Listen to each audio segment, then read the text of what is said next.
as I said earlier, the Socinian, also known as Polish Brethren, by the way, and those ideas come to the colonies, as I said earlier. Unitarianism grows alongside the democratic ideals of the early republic here in the USA.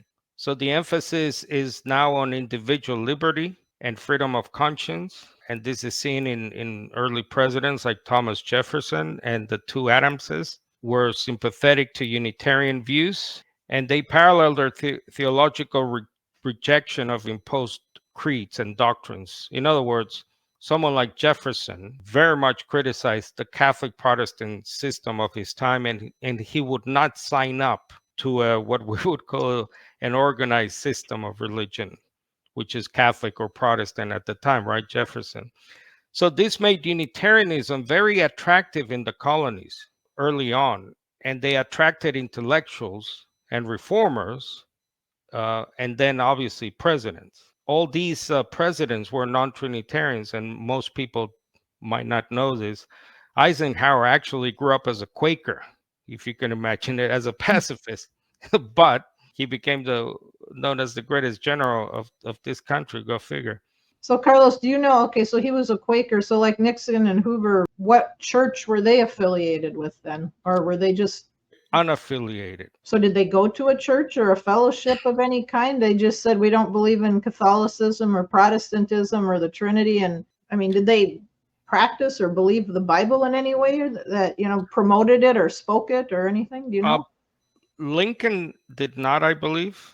As a matter of political expediency and diplomacy, they visited churches. But Lincoln is I think, notorious for not doing that as a matter of personal. Adams actually founded churches in Boston, Massachusetts. Some years ago, I went to a Unitarian church where the two Adamses are buried in the basement, or the the under part of that church. So they actually founded Unitarian churches, or after their name. So yeah, some did, some didn't, and but see, this is the difference also with today, Tracy, because someone, a Lincoln, would probably not be elected today, because for the most part, this country still thinks it's Christian. It's a Christian nation, and they would like their presidents to at least appear as they're Christians and go to church and read their Bibles. So a guy like Lincoln, definitely Jefferson, would be out. But in the early colonies were totally different from what we have today. So by saying, though, that they're non-Trinitarian, we're not saying that they believe like you and I do. They just didn't believe in the Trinity. Exactly. They simply rejected the Catholic Protestant system, especially the Trinity. So for us as biblical Unitarians, we'll say, it's not to our benefit to be saying, well, these presidents were non-Trinitarian, because they weren't like actively following biblical truth and Christ and whatever else.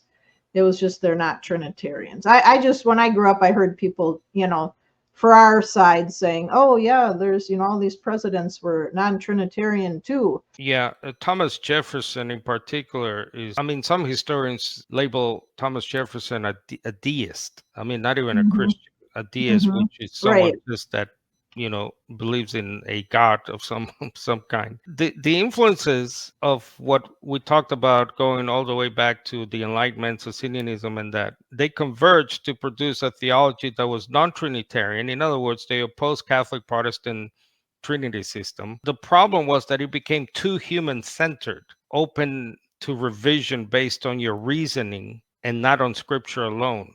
So this is paving the way, Tracy, to what's known today as, I guess, liberalism. Your truth is as valid as my truth. The cause is here. And biblical Unitarians look to strip Christianity of what they viewed as medieval accretions, inventions, according to their view, right? Which focused on just they just wanted to focus on the moral example of a Jesus, rather than telling me about who the God of the Bible is, or was Jesus really the Son of God, and what does that mean.